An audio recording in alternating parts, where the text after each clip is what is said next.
Tayangan ini akan dimulai dalam 3, 2, 1. Selamat menyaksikan. Halo semuanya, perkenalkan nama saya Sarah Dopika dari Prodi Ilmu Komunikasi Angkatan 2019 Fakultas Ilmu Sosial dan Politik Universitas Tanjung Pura, Pontianak. Kali ini saya akan membahas mengenai fenomena di sekitar saya, yaitu bagaimana adaptasi kafe di era new normal ini. Pandemi COVID-19 telah merubah tatanan masyarakat dunia. Guna mencegah penularan wabah virus corona yang meluas, masyarakat dihimbau untuk tetap tinggal di rumah. Hampir semua negara menghimbau warganya untuk tidak beraktivitas di luar rumah jika tidak ada kepentingan yang mendesak, terkecuali bagi mereka yang memang harus keluar dan kegiatannya tidak bisa dilakukan dari rumah. Perubahan tersebut tentu juga berdampak luas di banyak sektor. Pasalnya, berubahnya aktivitas masyarakat membuat dunia usaha menjadi sepi. Dan seiring berjalannya waktu, tinggal di rumah ini dinilai tidak bisa selamanya diterapkan untuk menjaga keseimbangan perekonomian. Dan setelah 4 bulan berada di rumah, kini masyarakat Indonesia bisa mulai menjalankan aktivitasnya kembali di luar rumah, termasuk minum kopi di kafe alias kopi. Orang-orang sudah mulai bekerja di kantor dan kafe-kafe sudah mulai menerima pelanggan untuk makan di tempat. Akan tetapi, kita sekarang sedang menghadapi situasi yang disebut dengan new normal. Lalu, apa itu new normal? Jadi, new normal ini adalah perubahan perilaku kehidupan masyarakat kembali normal, akan tetapi tetap harus menjalankan protokol kesehatan.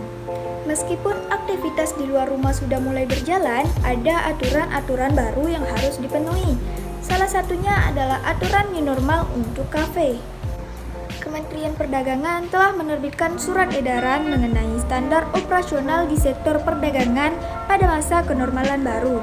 Beberapa sektor unit usaha strategis yang diatur adalah rumah makan, warung makan, restoran, serta kafe.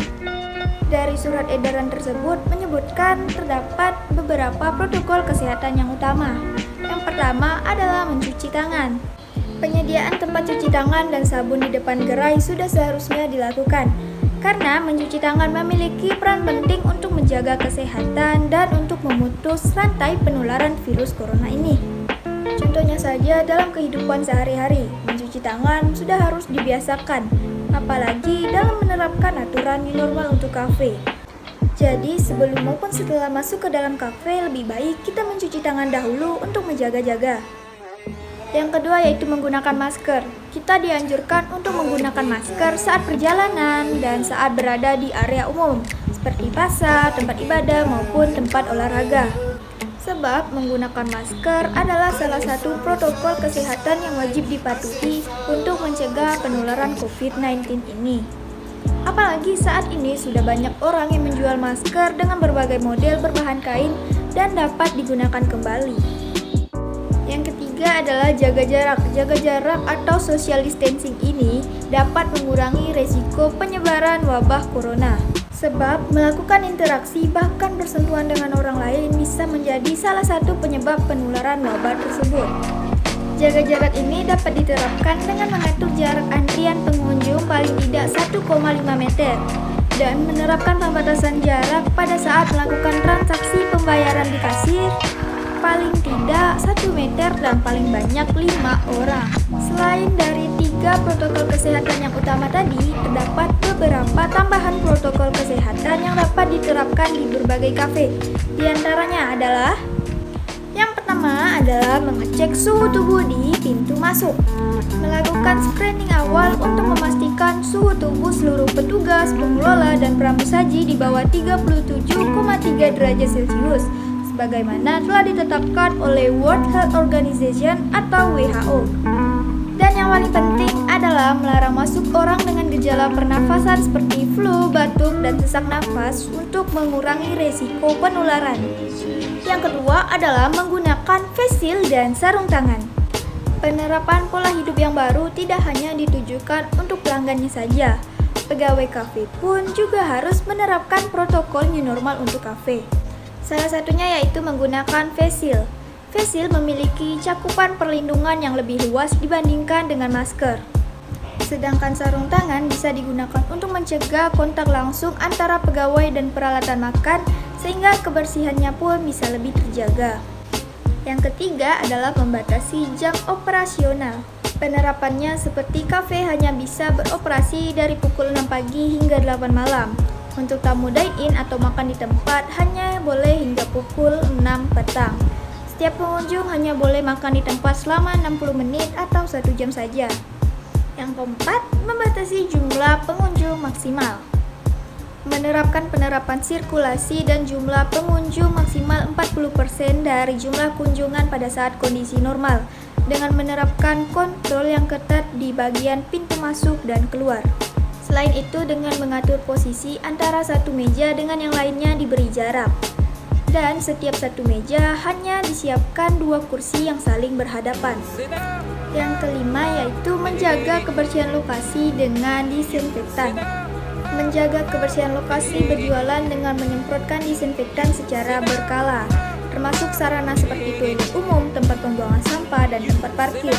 Hal ini dilakukan untuk mencegah penularan dari satu tamu ke tamu yang lain di tempat yang sama.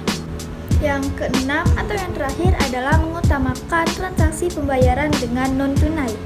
Sebelum virus corona menjadi pandemi, gaya transaksi cashless memang sudah populer karena kemudahannya. Akan tetapi, belum semuanya nyaman dengan menggunakan cara ini. Tentunya dengan alasan mereka masing-masing. Nah, dengan adanya new normal, khususnya new normal untuk kafe, mau tidak mau kita dipaksa untuk bertransaksi menggunakan gaya baru ini. Dan tujuan utamanya yaitu untuk mencegah penularan virus melalui uang kertas. Lalu, apa hubungan fenomena ini dengan materi psikologi sosial? Yang pertama, akan terjadinya persepsi. Persepsi adalah tindakan menyusun, mengenali, dan menafsirkan informasi sensoris guna memberikan gambaran dan pemahaman tentang lingkungan. Setelah menerima informasi mengenai new normal ini, tidak semua lapisan masyarakat memiliki pemahaman yang sama terhadap kenormalan baru ini. Bahkan sebagian dari mereka menganggap bahwa new normal ini seperti melaksanakan aktivitas secara normal kembali dan sebelum adanya pandemi COVID-19. Di satu sisi dianggap akan meningkatkan kasus COVID-19 dan sisi lainnya menjadi upaya pemerintah untuk meredam tingginya kerentanan sosial yang terjadi di masyarakat. Sehingga persamaan persepsi antara pemerintah dan masyarakat itu penting. Karena jika beda, tentu nantinya yang terpapar akan semakin banyak. Yang kedua adalah sikap. Sikap adalah tingkah laku atau gerakan-gerakan yang tampak dan ditampilkan dalam interaksinya dengan lingkungan sosial. Sikap yang timbul di masyarakat pada fenomena ini sebagian tentunya masih tetap waspada dan panik. Karena mereka takut new normal ini hanya akan memperburuk keadaan dan akan meningkatkan jumlah korban. Sedangkan sebagian yang lainnya akan merasa senang, lega, dan bebas setelah dikarantina. Sehingga mereka pun akan ikut berkumpul di tempat umum seperti di kafe. Dan yang terakhir adalah disonansi kognitif.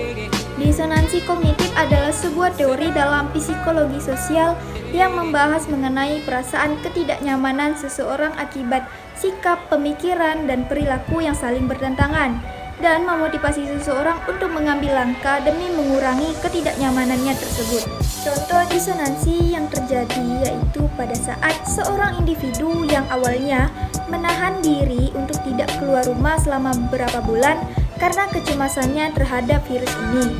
Namun dengan diberlakukannya new normal ini, akhirnya individu tersebut memberanikan diri untuk keluar rumah dan tetap menaati protokol yang diberikan.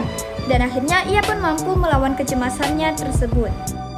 Jadi dengan adanya protokol kesehatan terbaru untuk new normal ini, kita diharapkan untuk tetap waspada. Dan ingat, meski fase new normal ini sudah berlaku, virus coronanya masih ada. Dan siap menginfeksi siapapun yang tidak taat untuk menjaga perilaku hidup bersih dan sehat. Selalu ikuti protokol kesehatan kemanapun dan kapanpun kalian pergi. Tetaplah membatasi frekuensi berpergian jika tidak diperlukan dan hanya keluar rumah jika kalian benar-benar memiliki kepentingan. Nah, demikianlah penyampaian saya kali ini. Semoga dapat menambah ilmu dan bermanfaat. Terima kasih buat kalian sudah menonton. Saya Sarah Trioptika pamit undur diri. See you next time. I don't wanna fall asleep, I don't wanna pass away. I've been thinking of our future, cause I'll never see those days. I don't know why this